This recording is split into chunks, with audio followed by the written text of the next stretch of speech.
Isa, ang mga araw na iyon ng muling pagbabalik nito na hindi malilimutan ni Julian. Yun kasi ang unang beses na nahuli si James sa usapan nila. Ayon kasi dito ay niligaw ito ng mga kaibigan nito at sinabing malapit lang sa kinaroroonan ng mga ito ang Siena College kung saan siya bagong nagtatrabaho. Yun kasi ang unang beses ni James na makapunta sa lugar dahil kakalipat lang din niya doon. Nakita niya ang pag-aalala at pagod sa mukha ni James dahil sa pagiging huli lang nito sa usapan nila. Ayaw nito na makitang naagrabyado siya. He always respected her. Gusto nito ay palagi siyang safe. Gagawin nito ang lahat para sa kanya.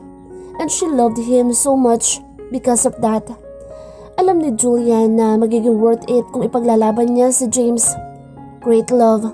Naalala pa niya na minsang sinabi sa kanila ng mama nito. Kaya niya bang patunayan iyon? Kaya ba niyang lumaban para kay James? Hindi na naman mapigilan ni Julian ang sarili na hindi mapaiyak sa gulo niyang damdamin. At habang ginagawa niya iyon, ay naramdaman niya na bumukas ang pinto ng kwarto niya. Sa tuwina, kapag alam niyang mahuhuli siya sa pag-reminisce sa memorabilia nila ni James, ay mabilis pa sa alas 4 nililigpit niya iyon. She was always been discreet, pero ngayon ay tila ipinako siya sa lagay niya kaya kahit malaki ang hula niya kung sino maaaring pumasok. You really fall hard for that guy. Malamig na malamig ang boses ng kanyang ama. Nilakasan ni Julian ang loob at hinarap ang kanyang ama. Madilim din ang mukha nito. You are officially engaged now, Julian. Nangako ka sa akin. Panagutan mo iyon. Tanggapin mo ang sitwasyon mo ngayon. Umiling si Julian. Papa, I'm really sorry. Hindi ko kaya. Mahal na mahal ko si James. I couldn't afford to leave him. I couldn't afford to hurt him because hurting him is also hurting myself too. Sa wakas ay nahanap na niya ang tapang na kinakailangan niya. Kailangan niya iyon. Mahal niya si James. Maaring huli na ng konti pero hindi pa rin tapos ang lahat. Gusto niya maging matapang na ngayon dahil napagtanto niya na hindi niya kayang tanggapin na mabubuhay ito na wala ito sa piling niya. Lumapit ang kanyang ama sa kanya and the next thing he did, shock the hell out of her. Masakit ang ulo ni James nang magising siya. Pagtingin niya sa orasan sa kwarto niya ay nakita niyang hapon na. Lalo yatang sumakit ang ulo niya. Hindi siya kailanman nagising ng ganung oras pero sa ginawa niya kagabi, hindi nakataka-taka iyon. Pinagpasalamat na lamang niya na ligtas pa siya at nakatulog pa rin sa bahay niya kahit hindi talaga niya maalala kung paano siya nakarating doon. Lumabas siya ng kanyang kwarto at doon ay nakita niya ang kaibigan na si Vladimir na prenteng nanonood ng TV sa kanyang sala. Nang maramdaman nito ang presensya niya ay lumingon ito. Salamat naman at gising ka na. Hinawakan ni James ang ulo. This is the worst hangover ever. Tumayo si Vladimir. Ganyan talaga. Hindi ka naman sanay mag-inom eh. Iginiya siya ni Vladimir patungo sa kusina. Inihanda ko na ang mga kailangan mo para gumaan ang pakiramdam mo. Tumaas ang isang kilay ni James. What's into you? Bakit tila concerned ka sa akin? Nagkibit balikat ito. Ilang buwan din akong hindi nagpakita sa inyo. Gusto ko lang na makabawi. Isa pa kaibigan mo ko. Para na tayong magkakapatid. Ito ba ang nagagawa ng pag-aasawa sa iyo? Naging isang malaking pasabog para sa kanila ang ginawang pag-amin ni Vladimir kagabi. Madalas na happy-go-lucky si Vladimir.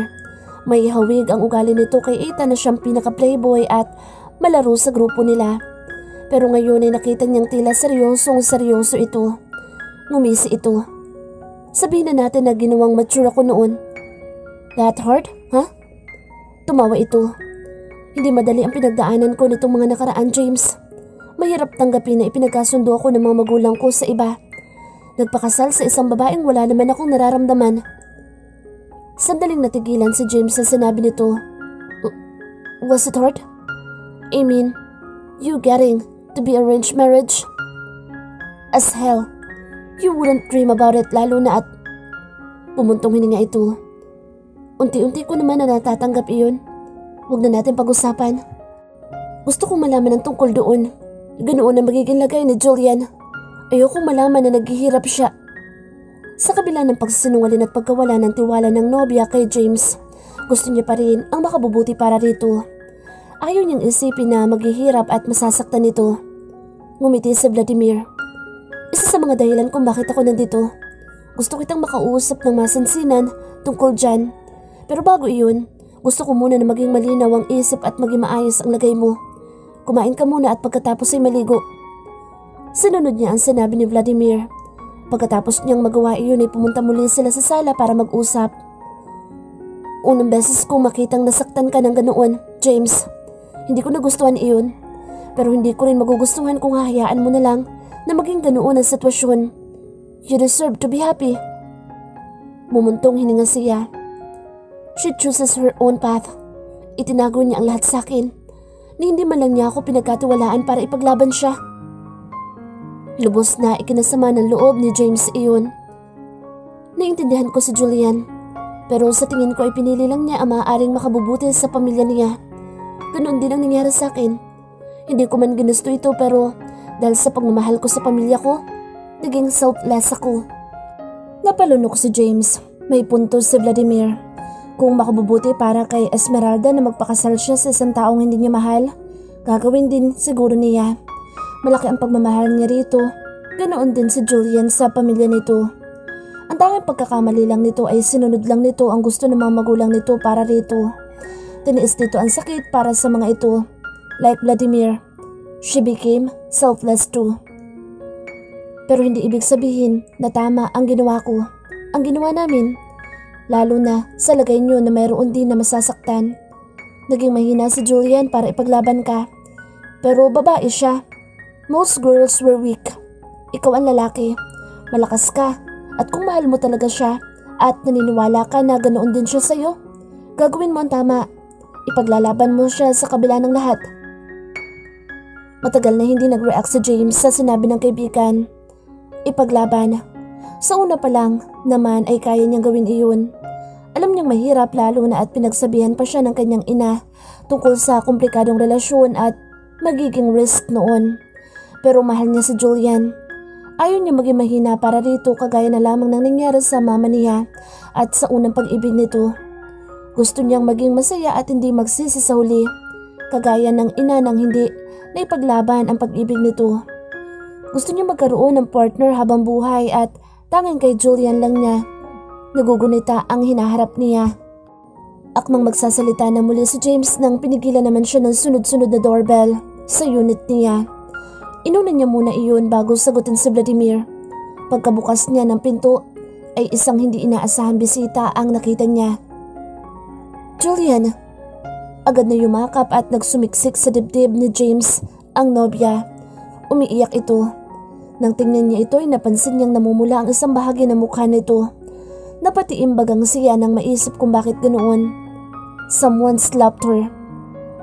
I'm sorry, James. I'm so sorry. Naging malaki pagkakamali na saktan kita. Na hindi kita nagawang ipaglaban. Pero handa na akong gawin iyon ngayon. Hindi man sila pumayag. Gusto ko na ipaglaban ka. Mahal na mahal kita. Hindi ko kaya na mabuhay nang wala ka. Kaya ko nang tiisin ang gulo. Ang sakit. Ang pinakamamahal kong pamilya kong yun ang kinakailangan. Huwag ka lang mawala sa akin. I'm willing to fight for you. You're worth everything. Nanatiling nakatitig lang si James kay Julian. Hindi makapaniwala sa mga narinig. Kilala niya si Julian na babaeng madalas na nabubuhay sa takot. Kaya naman ang isipin na handa itong lumaban at alisin ang takot para sa kanya ay pinataba ang puso niya. Ang tiniis nito ang ibinigay na sampal rito na maaaring isa sa mga magulang nito na humadlang sa pagmamahala nila ay malaking bagay para sa kanya. Tumingala ito sa kanya.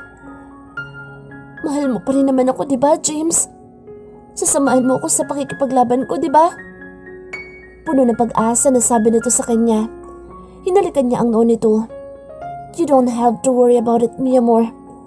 My love for you is like a circle. It doesn't have an ending. Hindi na malaya ni Julia na nakatulog pala siya. Hindi naman katakataka iyon dahil na rin sa lagay niya na bigla na lang siyang dumating sa unit ng nobyo niya. Naging masakit para sa kanya ang naging pag-uusap nila ng ama kanina dahilan para umalis siya ng bahay nila. Naiintindihan niya ang galit ng kanyang ama. Umasa ito sa kanya. Nangako siya pero hindi niya napanindigan iyon dahil napagtanto niyang hindi niya talaga kayang iwanan ang nobyo. Tanggap niya na nakatikim siya ng sampal dito na unang beses na ginawa nito sa kanya. Pero hindi siya natakot sa mga iyon dahil mas malaki ang kagustuhan niya ngayon na ipaglaban ang gusto niya. Gusto niya maging matapang para kay James, para sa pag-iibigan nila. At sa kabila ng dinanas niya, masasabi pa rin ni Julian na maswerte siya dahil tinanggap pa rin siya ni James sa kabila ng lahat. Pinagpahinga siya ni James pagkatapos nila mag-usap, kaya nasa kwarto siya nito ngayon. Nakita niya mula sa orasan nito na gabi na. Napagpasyahan niyang lumabas ng kwarto ngunit bago niya pa nagawa iyon ay may dalawang boses siyang narinig na siyang pumigil sa akmang gagawin. "I love your daughter, sir. I'm going to fight for her." Narinig niyang boses iyon ni James. "Gulo ang aabutin ng pagmamahal mo na ito sa anak ko, Mr. Lopez. Naiintindihan mo ba?" Boses naman iyon ng kanyang ama. Kung paano ito nakarating sa unit ni James at maaaring nahulaan na naroon siya ay wala siyang alam. "Certainly, sir. But I'm willing to fight witches and dragons to have your princess." Ganoon ko po siya kamahal. Sinubukang buksan ni Julian ang pinto ng kwarto ni James para makita niya ang mukha ng mga ito. Seryosong-seryoso ang mukha ni James at inaasahan niya na galit naman sa kanya ang ama. Pero mahinahon lang ang mukha nito habang mataman na tinitingnan si James. "Alright." Bumuntong hininga ang kanyang ama. "Inaamin ko na nagkamali ako sa ginawa ko kay Julian. Sinaktan ko siya at kinain ako ng konsensya ko dahil doon. Mahalaga para sa akin ang pagkapanalo ko sa eleksyon pero napagtanto ko na mas mahalaga ang anak ko sa akin. Nasaktan ako sa kaalaman na nasaktan ko ang anak ko. And I am really sorry for that. Yun talaga ang dahilan kung bakit ako pumunta dito." Kumunot ang noo ni James kasabay ng pagkunot ng noo ni Julian. Ano pong ibig niyong sabihin?" "Sinadya kong ipahanap kung saan ka nakatira dahil alam kong sa'yo pupunta si Julian. Pagkatapos ng masakit na pag-uusap namin kanina. Pero hinanap ko si Julian. Hindi para pagsabihan ko siya sa pagsuway sa akin. Hinanap ko siya dahil gusto kong humingi ng tawad sa kanya. Gusto kong bigyan ng blessings ang pagmamahal niyo." Simula pagkabata ay naging napakabait na bata ni Julian. Lahat ng gusto namin para sa kanya ay sinunod niya. Iniintindi niya ang pagiging mahigpit namin. Sumunod siya sa lahat ng gusto namin. Kaya napag-isip-isip ko na ngayong mahihilingin siyang malaki, bakit hindi ko maaaring ibigay iyon? Noon ko lang nakita na nag-stand up para sa isang bagay si Julian. Kinalaban niya kami para sa'yo. Naging proud ako sa anak ko nang dahil doon. She finally had the backbone to fight for someone. Nagulat lang talaga ako kaya nagawa kong saktan siya. Pero wala na iyon ngayon. Ang mahalaga ay ang kaligayahan ng anak ko. At dahil nakikita ko rin na ganoon ka para sa kanya, wala na akong dapat na ipag-alala pa. Nagliwanag ang mundo ni Julian sa sinabi ng kanyang ama. Napahawak siya sa dibdib sa sobrang tuwa. Gusto niyang lumabas mula sa kinatatayuan para yakapin ito at si James. Sa wakas ay wala nang makapipigil pa sa pagmamahalan nila. Pero bago pa niya muling magawa iyon, ay muling nagsalita ang kanyang ama.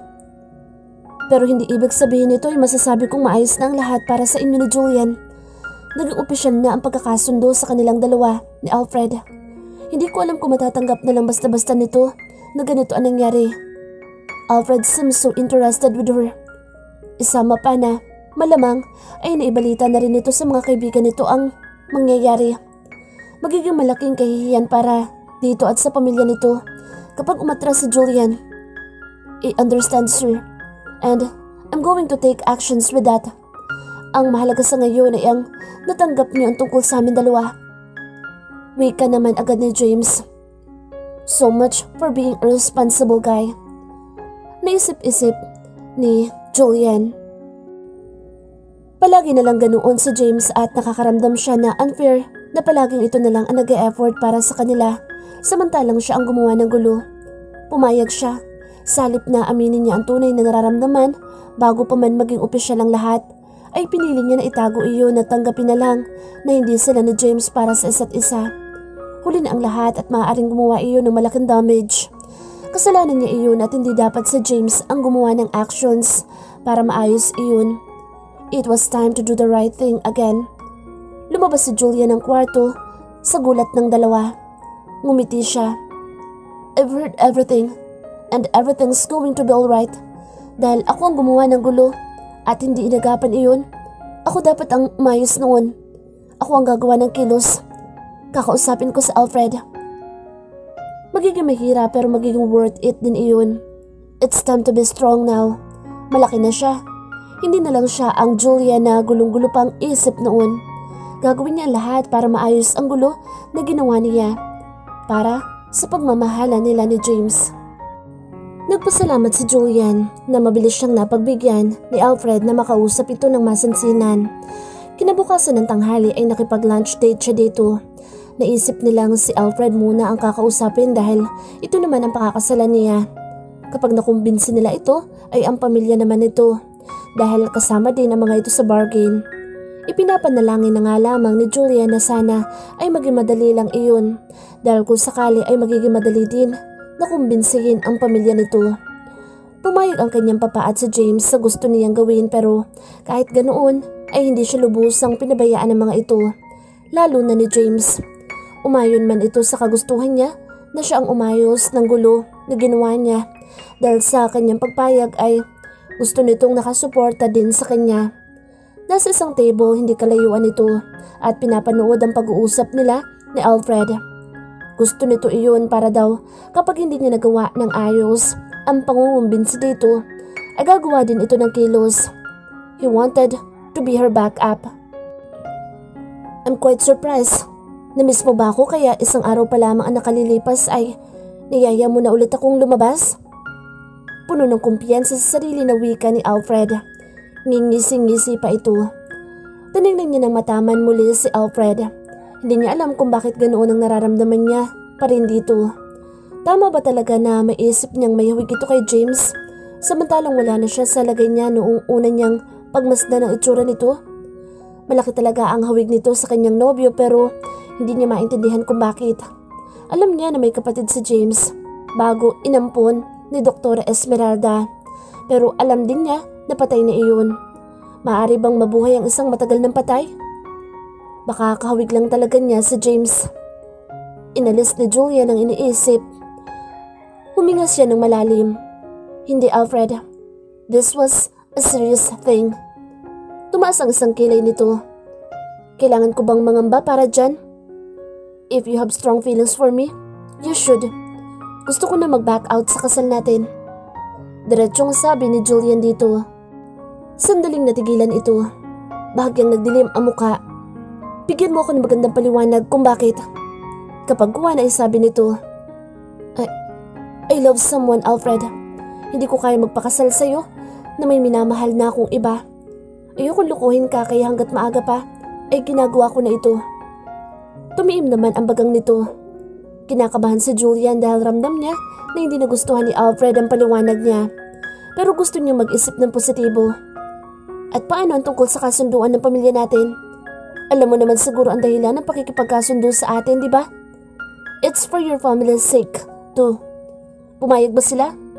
Makakaya ba ng papa mo na mawala ang suporta ko at ng pamilya ko kapag hindi matuloy ang kasal? Pumayag na sila, Alfred. Pero alam ko na kahit ganoon ay hindi pa rin maayos ang lahat. Kasama kayo sa kasunduan. Ikaw, mas malaking pabor sa inyong gusto ko, lalo na at baka naipagkalat mo na sa iba ang lahat. Naintindihan ko rin naman na isa sa mga consequences na hinihingi ko sa iyo iyon. Alam ni Julia na magiging mahirap iyon para sa kanyang pamilya, lalo na sa kanyang papa. Naintindihan niya, pero pinapangako naman niya na kahit ganoon, hindi man nila makuha ang suporta ng pamilya ni Alfred, ay gagawa siya ng paraan. Maaring malaki ang maitutulong talaga ng pamilya ni Alfred para sa pangarap ng kanyang ama, pero hindi lang naman talaga iyon ang paraan. Hindi pa rin siya mawawala ng pag-asa na makakamit ng kanyang ama ang pangarap nito. Hindi man siya makapagpakasal sa isang politikong pamilya. Tama ka. Hindi nga madali na desisyon ito, Julian. Masyado ako nabigla sa sinabi mo. Hindi ko ito inaasahan. I thought everything is okay for you. Umiling-iling ito. It's hard to accept this. Alfred. Hinawakan ni Alfred ang kamay niya. Bumuntong hininga ito Pagkatapos ay nagsalita. Hindi napigilan ni Julian na mapaiyak nang marinig ang sagot at naging desisyon nito. Pakaramdam ni James ay namutla siya na makitang umiiyak si Julian. Sinadya niyang nakaharap rito ang pwestong pinili niya sa restaurant kung saan pinili nitong makipag-usap sa fiancé nito. Ito na nga ba ang sinasabi niya kaya ninais niya na samahan si Julian.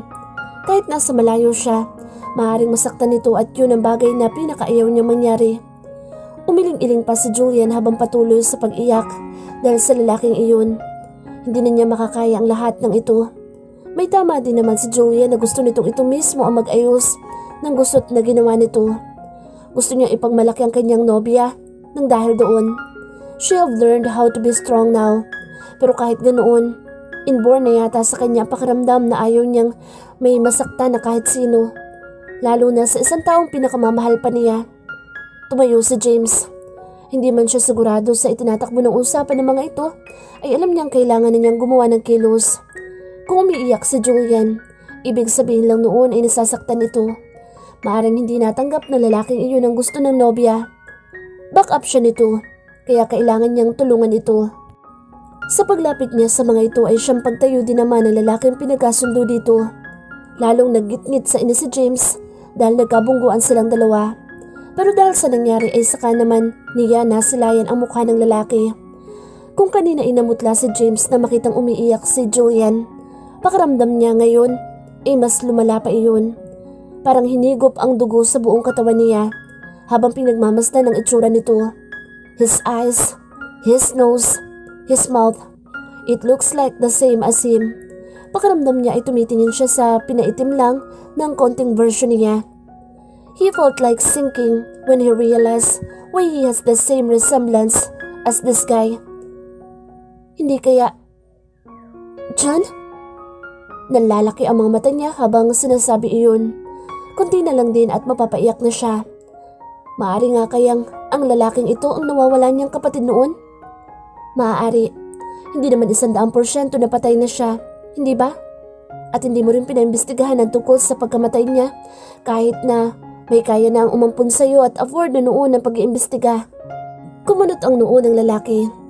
Excuse me?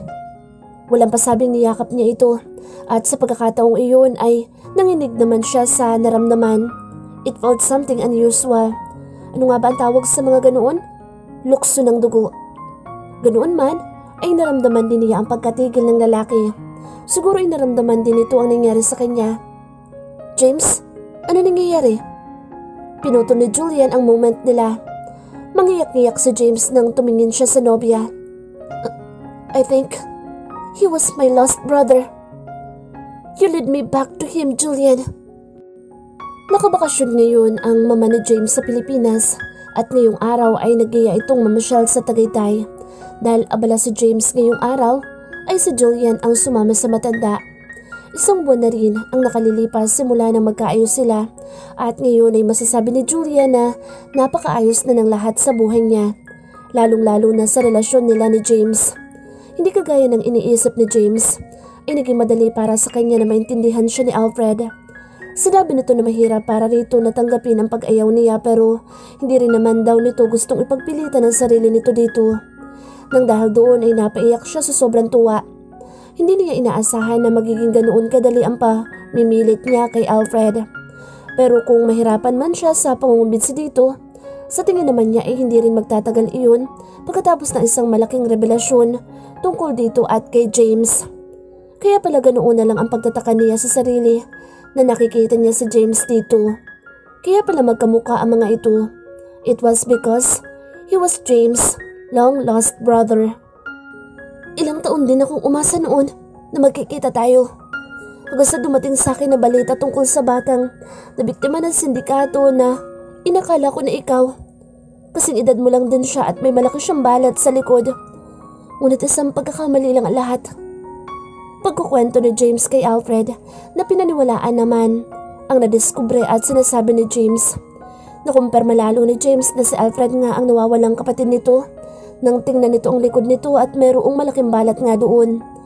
Isama pa na kaya naman naniwala agad si Alfred ay dahil may naramdaman din itong kakaiba nang makita ang lalaki. Bata pa lamang ako ay inamin na sa akin ng nag-ampon sa akin. Naampon lang ako. Madalas na iniisip ko din kung sino nga ba talaga ang tunay na pamilya ko.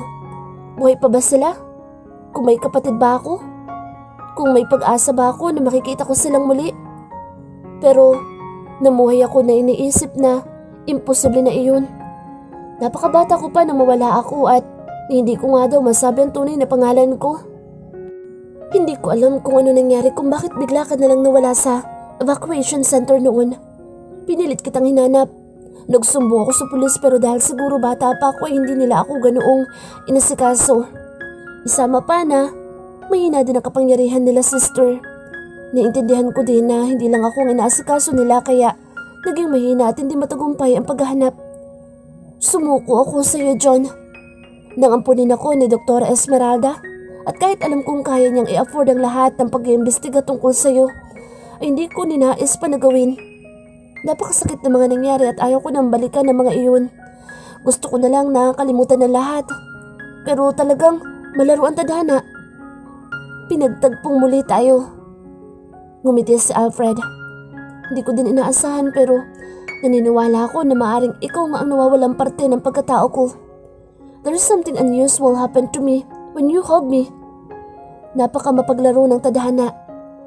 Wika nito. Pero siguro ay lahat din ay nangyayari na may rason. Kaya naging medyo huli na si Julia na ipaglaban ng pag-ibig niya sa'yo. Ay dahil gusto din ng tadhana na magkita tayo. Hinawakan ni James ang kamay niya. Yes, she leads me back to you. Tinapik na Alfred ang likod nito. And because of that, nararapat ko lang talaga na pagbigyan siya sa gusto mo. I'll give her back to you. Hindi sekreto kay Julian ang tungkol sa pagkakaroon ng kapatid ni James bago ito inampun ni Dr. Esmeralda. Pero dahil na rin sa inakala nito ay patay na ang lalaki, ay hindi kailanman dumapo sa isip niya na kahit naiisip niyang kamukha nito si Alfred, ay maaaring ito na pala iyon. Isama pa na nasanay din siya na Alfred ang tawag dito, imbis na sa totoong pangalan nitong John.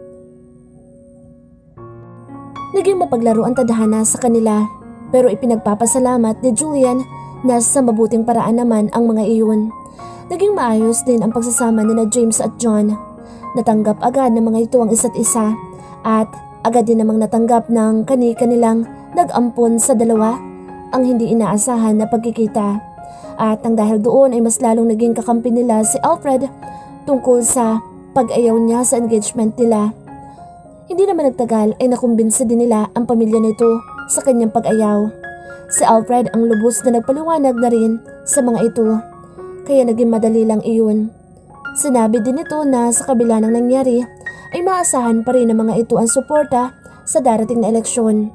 After all, Alfred owed it to her, the reunion of him and his long-lost family. It was a very blissful and busy month.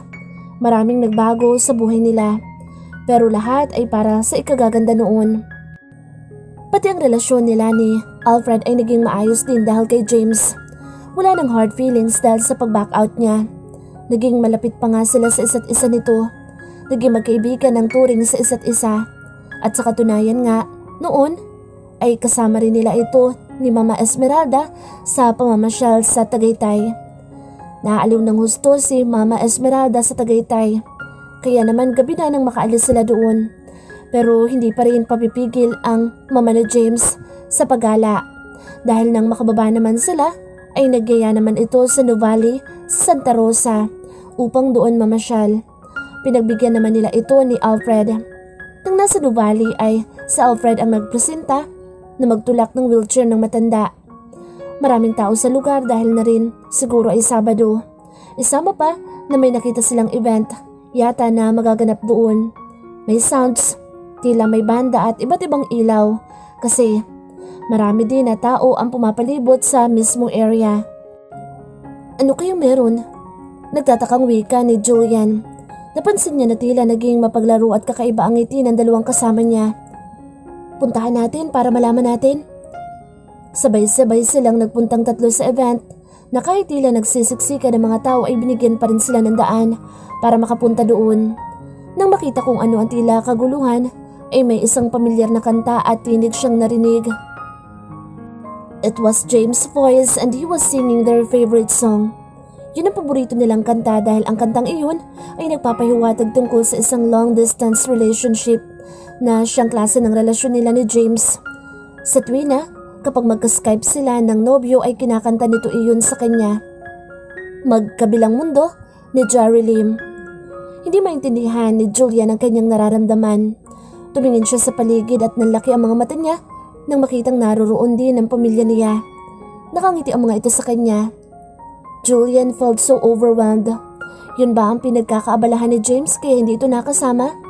Hindi kasi nito sinabi ang tunay na dahilan kung bakit hindi nito masasamahang mamasyal ang ina sa Tagaytay. Nag-assume na lang siya na may asikasuhin ito kung ano sa SAC. Naramdaman niyang hinawakan siya ni Alfred. Go and enjoy. Ang makita lang si James ay naaliw na siya, pero ang makita itong hinaharana siya, it was beyond amazing. I love you, Julian. Intermission pa ni James sa ginagawa nito. Hindi na napigilan ni Julian na mapaiyak.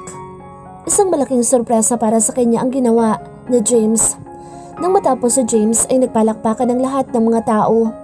Pagkatapos ay may kinuha itong malaking punpun ng bulaklak at ibinigay sa kanya. Yun na yata ang pinakamagandang bulaklak na nakita at natanggap niya sa buong buhay niya. James. Gusto na niyang yakapin ito dahil sa saya sa ginagawa nito sa kanya ngayon. Sinong babae ang hindi gugustuhin na pakitaan ng lalaki ng pagmamahal nito sa harap ng maraming tao?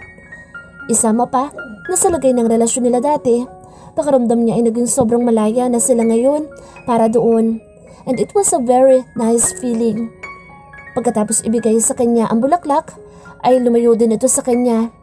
May isang tugtog na naman ang pumuno sa lugar at kung kanina ay kumakanta ito, ngayon naman ay sumasayaw na ito. Sa una ay si James lang ang sumasayaw hanggang sa may kasabay na rin itong dancers. Sa pangalawang kanta ay may hinala na siya kung ano talagang ibig sabihin ng sorpresa nito at lalo siyang napaiyak. Tumigil si James sa pagsayaw nang dumating ang chorus ng kanta. Lumapit ito sa kanya at dinala siya sa gitna kung saan pinalilibutan naman sila ngayon ng mga backup dancers nito. Isinayaw siya nito doon. Nakita niyang mangiyak-ngiyak na din si James. Tumigil ang kanta. Pagkatapos ng chorus, may nag-abot ng microphone kay James.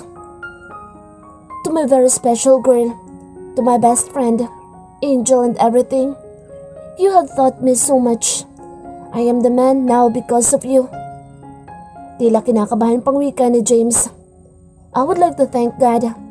I thank God every day dahil sobrang special ko naman na binigyan niya ako ng katulad mo.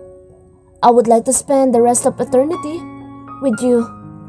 So Julian, will you marry me? Pagkatapos noon ay lumuhod si James at ipinakita sa kanya ang singsing. May nagbigay kay Julian ng microphone. Dahil sobrang overwhelmed ni Julian sa nararamdaman ay matagal-tagal din siyang nakasagot. Bata pa ako eh. Ngingising-ngising wika niya kay James. Inaalala ang naging pagtanggi niya sa unang proposal nito. Pero wala na akong ibang lalaki pang gustong makasama kundi ikaw. Wika niya sa pagitan ng luha. Tumingin-tingin siya sa paligid. Nakita niya ang ngiti sa lahat ng mga taong naroroon.